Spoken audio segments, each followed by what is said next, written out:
and welcome to another AP Bio video. In this video, we are going to continue our conversation about cellular respiration. So here's just a good overview of what cellular respiration looks like. We start in glycolysis with our glucose molecule, and then move into pyruvate oxidation, eventually the citric acid cycle. And in all three of these steps, we are oxidizing our glucose molecules, because whenever we oxidize our glucose, we are retrieving the energy that is stored up in those molecules. Now, the energy in the form of electrons are carried in our electron carriers. Either NADH or FADH2 will carry those electrons to our final step, oxidative phosphorylation, which encompasses both the electron transport chain and chemiosmosis. Now, before we get too far into what all of that means, let's just start at the first step, glycolysis. So glycolysis occurs in the cytosol, and it also occurs whether oxygen is present or not. We're taking one glucose molecule and in a total of 10 steps, converting that one glucose molecule to 2 pyruvate molecules. In glycolysis, we also make a net of 2 ATP, and these ATP come from substrate level phosphorylation, which, if you remember, is just when an enzyme takes a substrate that has a phosphate group and essentially donates that to ADP to then create ATP. So let's look a little closer at these 10 steps. So these are all 10 steps of glycolysis. Lucky for you guys, we are not going to have to memorize all 10 of these steps, but do recognize that there is an enzyme at each step that catalyzes the reaction. We eventually split our 6-carbon sugar into 2 3-carbon pyruvate molecules. Let's look at a more general form of this reaction. So we start with our 6-carbon glucose molecule, and we are splitting that molecule into 2 molecules of something called glyceride 3-phosphate. Now, in order to do that splitting, it requires energy. So we're going to invest that energy in the form of ATP. So we are already 2 ATP in the whole. Also note that this terminal phosphate group from each of these ATPs is what is attached to make that G3P. We call this phase the energy investment phase because we are investing energy in order to make energy later on. Gotta spend money to make it. So next, our glyceride 3-phosphates have to be converted to 2 molecules of pyruvate.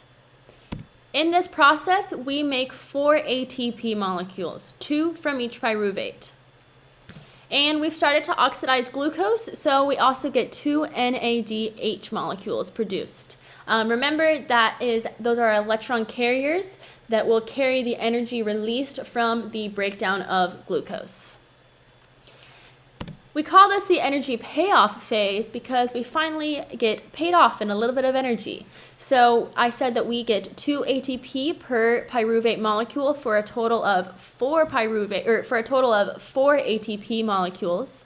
But remember, we already spent 2 ATP molecules in the energy investment phase. So that is a total of 2 ATP molecules produced by glycolysis. Here's another visualization. Some people just do well with different ways of looking at it. So again, here's our energy investment phase where we are investing 2 ATP molecules in order to split that 6-carbon glucose into 2 G3P molecules. Remember that phosphate group comes from our ATP. And then those G3Ps have to be further broken down into pyruvate. Because we have started to oxidize glucose, we need to carry that energy away in the form of electrons in our electron carriers, which is our NADH. So we get 1 NADH molecule for each of our pyruvate molecules for a total of 2 NADH. We also get a total of 2 ATP molecules from each pyruvate. 2 plus 2 is 4, but we have to remember that in our energy investment phase, we already spent 2 ATP, so that comes out for a total of 2 ATP produced by glycolysis. Now, if oxygen is present, our pyruvate molecules will enter pyruvate oxidation. During this step, we are further oxidizing glucose. So our pyruvates are broken down into 2 acetyl-CoA groups and into 2 carbon dioxides. Since we are also further breaking down glucose, that means we have more electron transfers, and those electrons are being transferred to electron carriers. So we also get 2 NADHs out of this pyruvate oxidation step. You'll also hear this called the link reaction because it links glycolysis to the citric acid cycle. So I really like this picture because they include this transport protein to remind us that our pyruvate molecule has to cross the mitochondrial membrane to get into the mitochondrial matrix. So before the next step, the citric acid cycle can begin, pyruvate must be converted to our acetyl-CoA. So our next stage is the citric acid cycle. So we are going to finally complete the oxidation of glucose into 4 carbon dioxide molecules. All that transfer of electrons means that we need a lot of electron carriers. So we get 6 NADH electron carriers out of the citric acid cycle and 2 FADH2 electron carriers out of the citric acid cycle. Here we also produce 2 net ATP by substrate level phosphorylation. So you'll also hear this called the Krebs cycle. This is Krebs. He tells us that after pyruvate is oxidized, the citric acid cycle completes the energy-yielding oxidation of organic molecules. Beautiful. So let's look at this overview of the citric acid cycle or the Krebs cycle. So I have it here twice because each of our acetyl-CoA molecules must enter the citric acid cycle. So I have one picture for each. So what happens here is that our oxidation of glucose is finally completed, and for each turn of the citric acid cycle, we will produce 1 ATP molecule, 2 carbon dioxide molecules, 3 of our NADH electron carriers, and 1 of our FADH2 electron carriers. Like I said, we go around this citric acid cycle twice in order to oxidize both of our acetyl-CoAs. So the citric acid cycle has 8 total steps, each catalyzed by its own specific enzyme. So what's going to happen first is our acetyl-CoA group is going to enter the citric acid cycle. As it enters, our acetyl group is going to join with another molecule, and our coenzyme A is going to leave.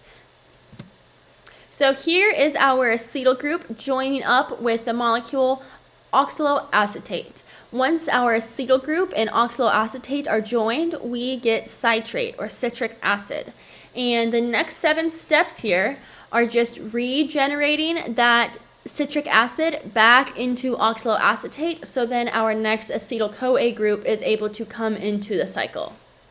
So the 3 NADH molecules and the 1 FADH2 electron carrier molecules produced by this cycle are going to relay the rest of the electrons extracted from our glucose to the electron transport chain. So our last stage of cellular respiration is called oxidative phosphorylation. In this step, we have both our electron transport chain and our process of chemiosmosis. So far, we have not made very much ATP, but we have produced a lot of electron carriers. So these electron carriers are going to finally drop off their electrons at the electron transport chain, which is then going to power this process of chemiosmosis. Chemiosmosis is what synthesizes the majority of our ATP, which is somewhere between 26 and 28 ATP molecules produced by this oxidative phosphorylation. So like I said, so far we have not created very much ATP. In total, between glycolysis and the citric acid cycle, we have only created 4 total. And that is done by substrate level phosphorylation. So if you remember, that is an enzyme that takes a substrate that has a phosphorus group and basically donates that phosphorus group to ADP to make ATP. Now, that's not a very efficient process, but we do have a very efficient process at the end of cellular respiration, by which we get 90% of our ATP. So that is what we are talking about right now, our oxidative phosphorylation step that is powered by redox reactions, hence oxidative phosphorylation, and that produces most of our ATP. For a total of about 32 molecules of ATP is produced for each 1 molecule of glucose. So let's look here at an overview of our oxidative phosphorylation. So the electrons from these high energy electron carriers are going to flow down through the electron transport chain and ultimately will be given to oxygen. During this process, hydrogen ions or protons are pumped into the intermembrane space. So this is the intermembrane space and this is the mitochondrial matrix. So our protons or hydrogen ions are being pumped, which creates a gradient of hydrogen ions or a gradient of protons built into this intermembrane space. Now, the hydrogen ions want to go, of course, from their high to low concentration. They want to move down their concentration gradient. But because they are ions and they're charged, they don't mesh very well with this hydrophobic part of the membrane. So the only way they can go back from their high to low concentrations is through this molecule called ATP synthase. When the hydrogen atoms or the hydrogen ions flow back through ATP synthase, it powers this process called chemiosmosis. And remember that the general definition of chemiosmosis is work that is powered by the flow of ions from their high to low concentration. So these protons are able to power the synthesis of ATP by essentially jamming a phosphorus group onto ADP to produce the ATP molecule.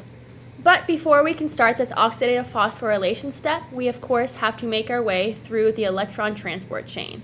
So let's just review what that is really quickly. So the electron transport chain is in the cristae or the fold of the mitochondria. Most of the chain's components are proteins, and they exist in these multi-protein complexes, meaning ATP synthase is a protein complex that's made up of several different proteins.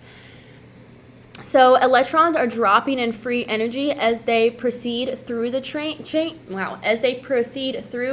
and are finally passed to O2, which forms H2O or water. These electron carriers are alternating between their reduced and oxidized states as they accept and donate the electrons. So we are continuing our pattern of redox reactions. So our electron carriers are passing the electrons to the electron transport chain, and in a series of redox reactions, the electrons are finally making their way to the super powerfully electronegative oxygen, which is our final electron acceptor. So this is going to form water. The electron transport chain generates no ATP directly,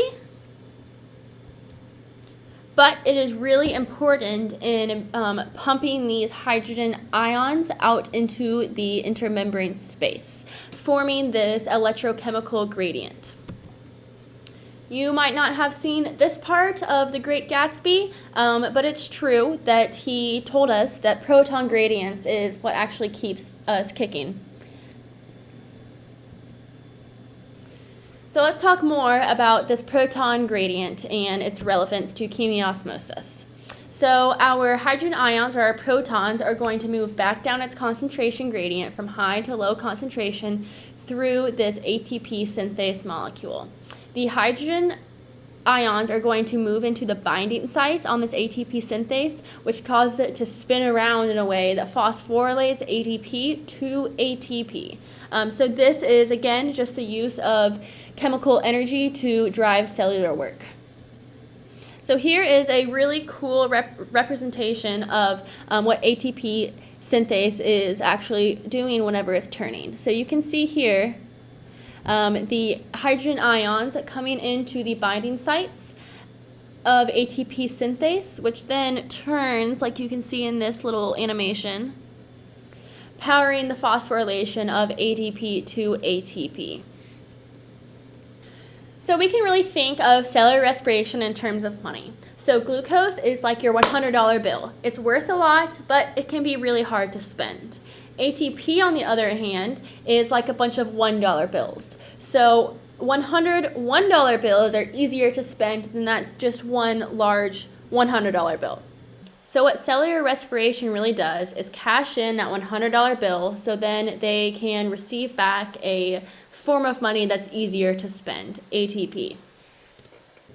During cellular respiration, most energy flows in the same sequence. So from glucose to our electron carrier, NADH, which carries it to the electron transport chain, which then powers that proton motive force, ATP synthase, and then ATP synthase is finally able to make our ATP for us.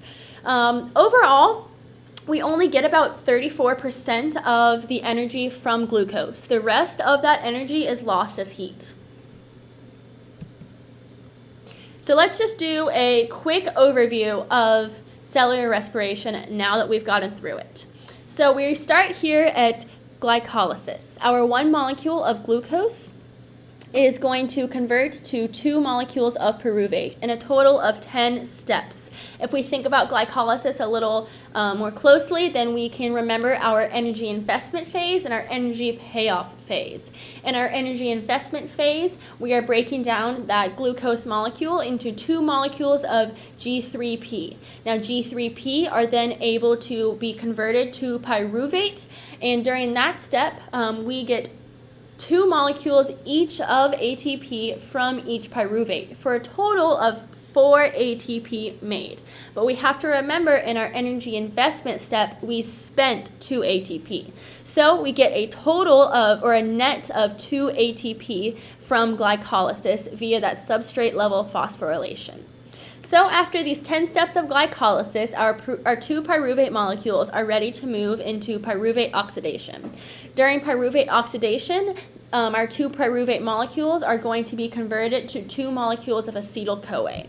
So out of this, we get 2 molecules of acetyl-CoA, but we also are further oxidizing glucose, which results in 2 carbon dioxide molecules and 2 electron carriers in the form of NADH. So our acetyl-CoA is going to enter the citric acid cycle. So what happens first is our acetyl group breaks from that coenzyme A. The acetyl group joins up with a molecule called oxaloacetate. When oxaloacetate and our acetyl group are combined, it forms citric acid. And that citric acid in the next 8 steps is going to be further oxidized. Once that citric acid is completely oxidized, we have completed, finally, the oxidation and breakdown of glucose. During these 8 steps, so in one turn of the citric acid cycle, we are going to produce 2 carbon dioxides. But to break down both of our acetyl-CoA groups, we need to go through 2 turns of our citric acid cycle, producing 4 total carbon dioxides. In one turn of the citric acid cycle, we produce 1 ATP molecule, but to break down both of our acetyl-CoA groups, we have to go in 2 turns of the citric acid cycle, producing 2 ATP molecules total from the citric acid cycle. So our outputs here are again 4 CO2 molecules and 2 ATP molecules, along with 6 NADH molecules and 2 FADH2. So we have so many electron carriers in this step because we have finally broken down glucose. And all of that energy has to go somewhere. So they go in the form of electrons to those electron carriers. And those electron carriers finally shuttle the electrons over to our last step, oxidative phosphorylation. When they arrive to oxidative phosphorylation, they're first going to encounter the electron transport chain. So the electron carriers will drop the electrons off at the electron transport chain, and through a series of redox reactions, the electrons are going to be pulled closer and closer to the highly electronegative oxygen. Once oxygen and those electrons find each other, then we form water. During this step, of the electron transport chain, we are also pumping out protons or hydrogen ions into the intermembrane space of the mitochondria. This electrochemical gradient then powers our next step, chemiosmosis. So our chemiosmosis is essentially work that is powered by an electrochemical gradient. So the work that is being performed here is done by ATP synthase. So ATP synthase churns in a way that is able to phosphorylate our ADP molecules to ATP molecules. So that is our oxidative phosphorylation that happens within that proton motive force, finally producing about 26 to 28 ATP molecules from our oxidative phosphorylation. So cellular respiration might seem difficult right now, but maybe after a few more watches of this video and more discussion together in class, you will finally understand it. Don't worry, you got this. Thanks for joining me on another AP Bio video. I'll see you guys some other time.